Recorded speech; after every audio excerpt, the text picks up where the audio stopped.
All right, one last video I want to make on 5.2 where we're calculating definite integrals.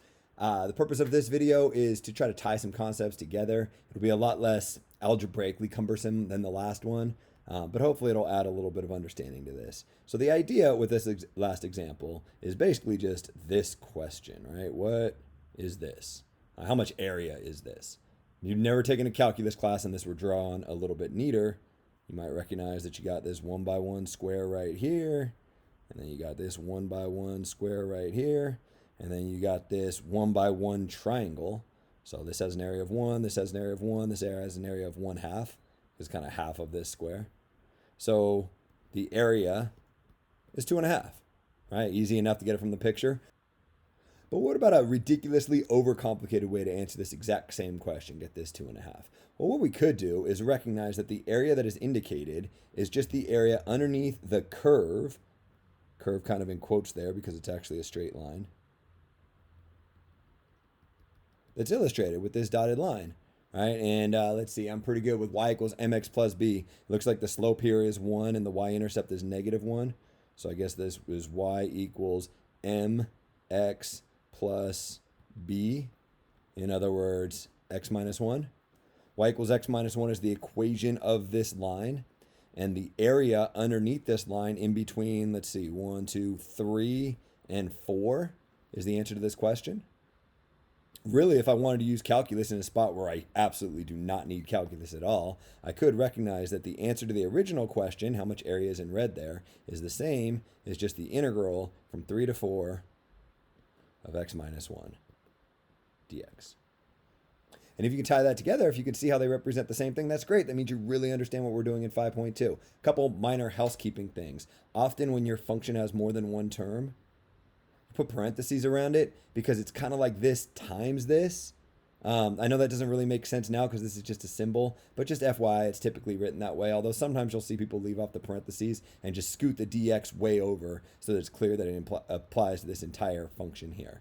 We're going from 3 to 4 because here is 3 and here is 4. So the area underneath this curve from 3 to 4, now I'm just destroying my picture, is the same as the original question asked. So if you had this, how would you do it? Well, I guess we could start out with what we know. A and B always given in these problems. A equals 3, B equals 4. Once you got A and B, you could figure out delta x. Delta x is always B minus A over n. So in this case, it's 4 minus 3 over n. In other words, 1 over n. And once you have that, you can figure out xi. And xi is always A plus I delta x. So in this case, it is 3 plus I times 1 over n. In other words, 3 plus I over n. And so to figure out this integral right here, what I have to do is take the limit as n approaches infinity. In other words, I'm going to set up infinitely many rectangles. And the area of each rectangle, which I'm going to add together with this sigma, is delta x, which is 1 over n, times f of xi. Here's xi right here. Here's my function f of x right here. So what I want to do is take this and put it inside this function. Just in case anybody loses anything here, let me show that work off to the side. F of x is x minus 1. So f of 3 plus I over n is copy what's written above, except change all the x's into 3 plus I over n's. So I got 3 plus I over n minus 1, which I could rewrite as 2 plus I over n. So I get the limit as n approaches infinity of the sum from I equals 1 to n of delta x times f of xi. So it's 2 plus I over n. Okay, this is great. I'd love to evaluate this limit right here, but there's a problem. I can't do it because of these sigmas. Don't worry, we can get rid of the sigmas. The way we'll get rid of the sigmas is we'll isolate the I so we can use Fallhaber's formula, but it's easier to do so if you get rid of all the parentheses. So let's take this 1 over n and distribute it through. So that gives me 2 over n plus I over n squared. All right, 1 over n times 2 is 2 over n. 1 over n times I over n is I over n squared. Gets me here. Now I can take advantage of some properties of sigmas to say that when you have multiple terms, you can apply the sigma to each of the terms individually. And then on top of that, anything that is a constant you can pull out in front. Sure, I'll show that in 2 steps, although you'll see that soon you'll be able to do it in just 1 step. First, we break this up into two separate sigmas, then we factor the constants out in front. In the first term, there's no i's, so everything is a constant. So the whole 2 over n comes out in front, and you're left with just a 1 as a placeholder. In the second term, the 1 over n squared is a constant, so that can come out in front. But you got to leave the i's in here, because the I is what's changing every time I get to this stage. Now I apply my Fallhaber's formulas. I know that the sum from I equals 1 to n of I is n times n plus 1 over 2. And I know that the sum from I equals 1 to n of 1 is just n. So I can rewrite this without the sigmas as 2 over n times n plus 1 over n squared times n plus 1 over 2. Now I'm in really good shape. I can just evaluate this limit and be done with the problem. You might be able to just look at this if you're getting really good at these and tell what the limit is. This is 2 and this is just a half. But why don't I show a step or two just to make sure. 2 over n times n is just 2. The n's cancel out. And then n times n plus 1 is n squared plus n. And then on the bottom, I got 2n squared. Nothing to do in this first term. The limit as n approaches infinity of 2 is just 2. In this second term, in order to see that this is a half, maybe divide all of these by n squared. This is just a 1. This is 1 over n, which goes to 0 as n goes towards infinity. And this would just be a 2. So informally, 1 plus 0 over 2. I get 2 plus a half. I get 2.5. In other words, 2.5. Wait, what? 2.5? That sounds familiar. That's what we knew the answer was, right? Because it was easy to just be like, this has area 1, this has area 1, this has area half. But you get that exact same answer using calculus, and maybe to see all these steps with easier numbers, that might help tie all this stuff together. A question that might come up at this point. Okay, cool. So we did an example where the function was y equals x squared, and we did an example where the function was y equals x cubed, and we did an example where the function is y equals x minus 1. We've seen first, second, and third degree polynomials. What if your function were sine of x, or e to the x power, or the natural log of x, or something like that?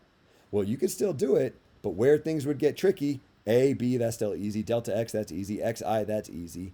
F of xi, that's where stuff would get weird, right? Because if my function were, I don't know, let's say sine of x, then I would have to put this inside the sine of x function. So instead of having something that looks like 2 plus I over n, I would have the sine of something with an I in there. And then you're like, wait, if you have the sine of something with an I in there, how are you going to get rid of the sigma? And the short answer is you'd need formulas other than Fallhaber's formulas. The only reason this works is because we can get rid of these sigmas using Fallhaber's formulas, but the only Fallhaber's formulas that we have are the sum from I equals 1 to n of 1, I squared, and I cubed. So while there are similar formulas for, I don't know, the sine of I, for example, or the natural log of I, or those types of things, we don't have access to any of those in this course. So what that means is that at this point in the course, the only questions I can ask you about the definite integral are polynomial questions, and the degree of that polynomial kind of has to be 1, 2, and 3. That's not to say that this method wouldn't work with other functions. It's just we need more information, more formulas. So we're not going to do any more at this level. We're only going to evaluate the definite integral for polynomials that are first, second, and third degree. And then we're going to be like, but wait a minute, that seems kind of dumb. What if I needed the area underneath the function that was different? And that's what we're going to learn how to do in future sections. We'll learn a much more efficient way of doing it, because you wouldn't want to do that this way, right? Remember how hard this was when our function was just f of x equals x cubed? Imagine how insanely hard it would be if the function were the natural log of x cubed, or the sine of 2x, or something like that. Imagine how ugly this could get. It could be done algebraically, but you'll never have to do it algebraically in this class. A couple more little things I want to add before I end this section. They're really not super important to know right now, but they're things you'll want to know eventually. They're just kind of housekeeping things that I got to add in. Might as well introduce them now. And they all center around this notation here. Right? Now, this means something now. It didn't mean anything before we got into this section, but now it does. Now when somebody writes a bunch of symbols like this, it has meaning. They are asking you to find the area underneath the curve that's specified right here, in between the x values that are specified here and here. More generally speaking, for any function f of x, the integral from a to b of f of x dx is just asking you how much area is there underneath this curve between here and here. And you're probably at the point that the way this makes sense to you is you tie it together with the picture. You're like, oh yeah, I can picture A, I can picture B, I can picture f of x. A picture like this. I can picture A, I can picture B, I can picture f of x. But what I want to do before we leave this section is I want this to make sense even a little bit more abstractly. Like, for example, what if I asked you about the area from a to a of f of x dx? What if this and this were the same number? What if somebody said, what is the integral from 2 to 2 of x squared plus 3x dx? What would this mean? Well, what they'd be asking you to do is find the area underneath this curve, x squared plus 3x, whatever that looks like, from 2 to 2. But if these 2 points are the exact same, right, if this is the exact same, there's no area underneath the curve in between those 2 points. Area is a 2-dimensional concept. Think like width times height or something like that. If this becomes 1-dimensional because these are the same, we have no area. In other words, the integral from a to a of f of x dx is always defined to be equal 0 for any function f of x. And you're like, yeah, I guess it would have to be. Well, yeah, it does have to be. But had I never told you that, if this were ever relevant later in the course, you wouldn't know it. So now, not only does this have some meaning, maybe this equation makes sense to you as well. Similarly, in this question, we figured out that the area underneath the curve x minus 1 from 3 to 4 was equal to 2.5. But what if I asked you about the area underneath this exact same curve x minus 1 dx from 4 to 3? What would that mean? I'm starting at 4 and I'm going to 3? Like, that doesn't really make... Things would get all weird. B minus a over n would be negative. Like, how can I possibly reconcile this with my picture if I started here and went to here? I understand starting here and going to here, but if I change these two, if I change my bounds of integration, what does that do to the answer? Does this still make sense? Well, it turns out it does. I just haven't defined it for you yet. The integral from a to b of f of x dx is always just the opposite of the integral from b to a of f of x dx. For any function, it doesn't matter. So you might be like, whoa, why would anyone ever ask me to find the area from 4 to 3 underneath x minus 1? And nobody would if you're tying it together with area, but I want these symbols to make sense more abstractly, even if they're not tied together with a picture. And so what you need to know is that if you ever switch your bounds of integration, that negates the answer to the integral. And I know that all seems really abstract right now, and you can't imagine how you would ever use that knowledge, but they're all true statements that will be marginally, at best, important later in the class. And this is when your book introduces them. So this is when I figured I'd introduce them. But that's all that I wanted to tack on. That's everything from 5.2.